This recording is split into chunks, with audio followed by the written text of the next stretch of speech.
여러분 안녕하십니까? 믿음의 풍경 제15편 믿음은 어떤 일을 하는가 여기에 대해서 좀 말씀을 드리도록 하겠습니다. 네, 슬라이드를 보면서 하도록 하겠습니다. 네, 지난 시간에 우리가 제14편이죠.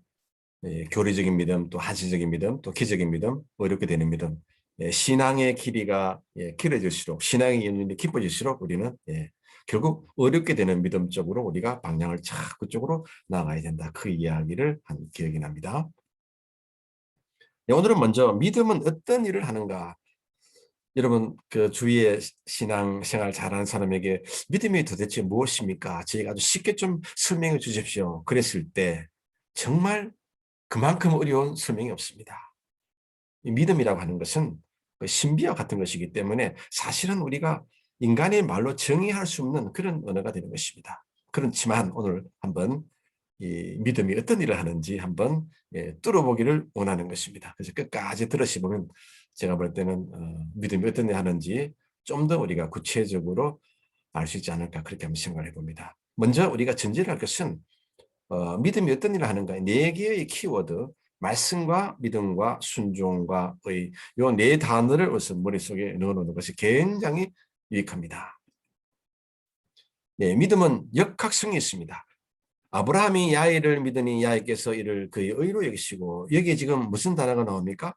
바로 말씀이 나오고 믿음이 나오고 순종이 나오고 의가 나옵니다. 하나님 말씀, 아브라함이 믿는다, 믿음이죠. 순종했더라. 그 다음 의가 나옵니다. 네 단어가 고스란히 이 안에 다 들어 있습니다.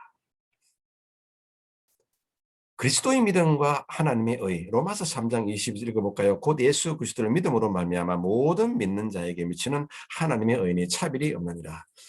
네, 진리를 붙들면 곧 예수님을 붙드는 것이고 예수님을 붙드는 것은 하나님의 의를 붙드는 것입니다. 결국 이 그리스도의 믿음은 곧 하나님의 의와 연결이 되어 있습니다. 말씀과 믿음과 순종과 의는 같이 가더라. 그 이야기를 하고 싶고요. 그래서 오늘 이 15편에서 가장 중요한 핵심 키워드는 바로 같이 한번 읽어봤으면 좋겠습니다. 말씀, 믿음, 순종, 의. 이 네 단어를 잘 이해하면 믿음이 도대체 어떤 일을 하는지를 우리가 적실하게 알 수가 있습니다.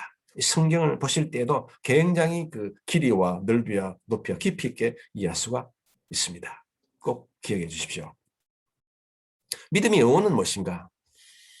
네, 믿음은 내적 눈으로 이제 보는 것이고 내 눈이 항상 야훼를 바라봅니다. 믿음은 영어로 이제 faith고요. 그다음에 헬라는 피스티스. 이 피스티스 명사는 동사 이 피스투라는 단어에서 왔습니다. 자, 그러면 믿음과 상반되는 언어는 무엇일까요? 바로 의심이 됩니다. 의심이 들어오면 두려움이 들어오고 두려움이 들어오면 나쁜 생각이 들어옵니다. 결국 이 의심으로부터 시작해서 나중에 우리 신앙인으로 하여금 불순종하게 됩니다. 믿음과 의심. 이 성경에는 이 가운데 해석지대는 없습니다. 믿음은 믿음이고 의심은 의심입니다. 믿음 반 의심 반 그런 건 없습니다. 딱 그냥 분리되어 있습니다.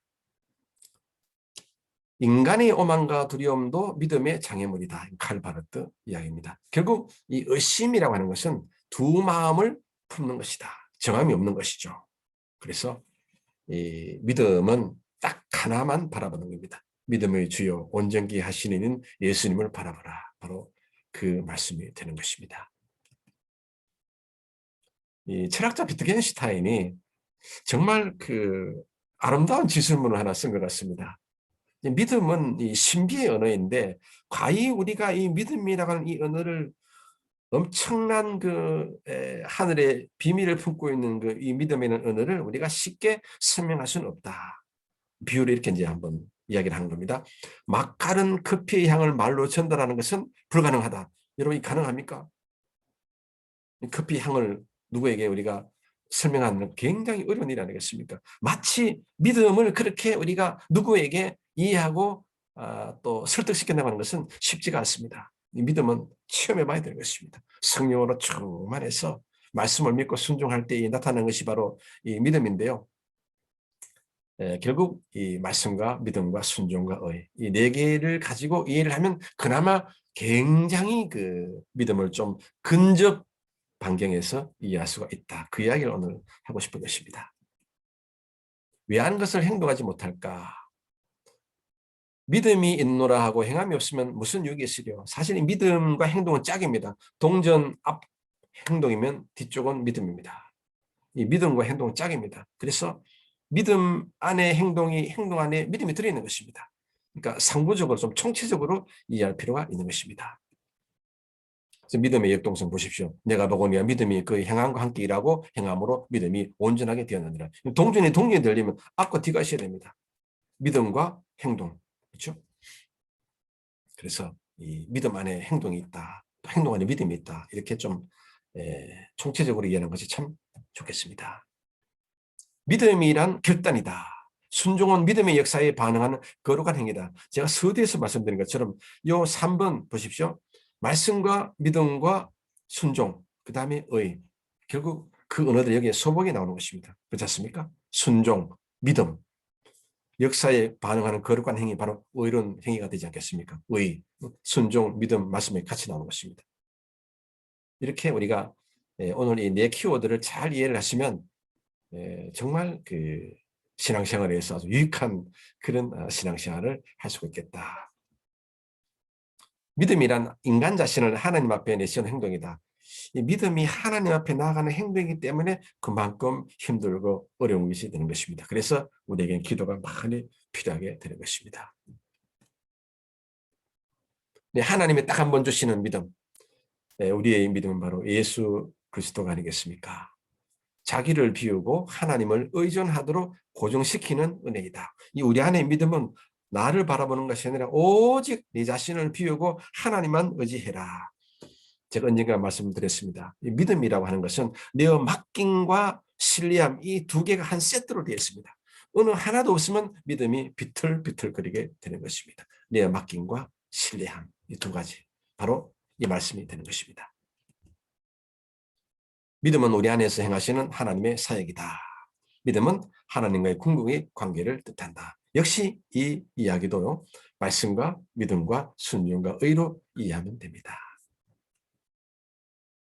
칼바르트 이야기는 조금 난해한 설명이기도 한데 읽어볼까요? 믿음이란 하나님의 말씀의 영혼의 유일해적 배타적 전적으로 굳게 붙드는 양식이다. 믿음은 신뢰이다. 믿음은 알미다. 믿음은 고백이다. 다시 말하면 우리가 믿는다라고 했을 때 예수님을 끌어안는 것입니다.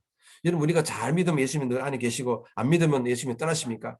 한번 우리가 하나님의 자녀가 되면 백성이 되면 언약의 백성이 되면 거룩의 백성이 되면 구속의 백성이 되면 예수님은 떠나지 않습니다. 늘 성령의 전환에서 내가 예수님을 잘 바라보든 믿지 않든 내가 조금 멀리 떠나든 늘 예수님은 그 자리에 계신다고 하는 것입니다. 그래서 유일해적이고 배타적이고 오직 예수님이 예수님은 예수님이고 나는 나지만 그러나 예수님은 내 안에 늘 함께 계신다.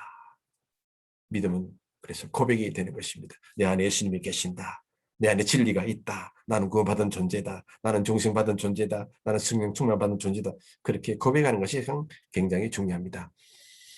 그 다음 3번은 지나고 너무나 잘 아시는 말씀이니까요. 요 4번에 보면요. 말씀의 순종은 믿음의 또 다른 표현이다. 제가 조금 전 말씀드리지 않습니까? 말씀과 믿음과 순종과 의. 그렇죠? 여기 보십시오. 말씀의 순종은 믿음의 또 다른 표현이다. 결국 이 네 단어에서 나온 거예요. 응용한 것입니다. 하나님의 말씀은 다른 모든 것에 선행한다. 믿음은 말씀을 따른다.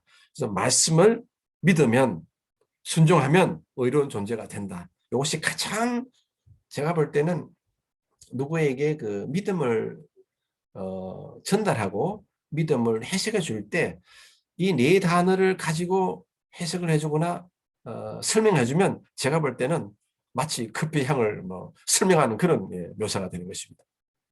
꼭 기억하시기 바랍니다. 믿음의 핵심 장기는 기도와 예배와 경배이다. 마찬가지입니다. 예배가 무엇입니까? 강단에 흘러나오는 말씀을 듣고 아멘입니다. 그 말씀을 듣고 순종하겠습니다. 그게 바로 예배의 마음이거든요. 결국 같이 가는 겁니다. 따로 떨어지지 않습니다. 마이클 호턴 이야기인데요. 조금 내용이 복잡한데 복잡하지만 또 나왔으니까 쉽게 하면 이런 겁니다. 우리가 복음의 진리를 인식하는 것은 머리가 됩니다. 그 복음의 그 진리를 내가 마음에 받아들일까 말까 바로 동의가 되는 것이죠. 그건 마음이 하는 겁니다.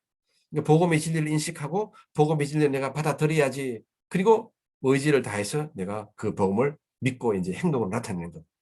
그것이 바로 믿음이 되는 것이고, 다시 말하면 지성적인 믿음, 마음, 감성적인 믿음, 그 다음에 몸, 의지적인 믿음이 합쳐서 우리는 그것을 믿음이라. 이것은 조직신학적 개념에서의 믿음. 예, 그렇게 보시면 될 것 같습니다.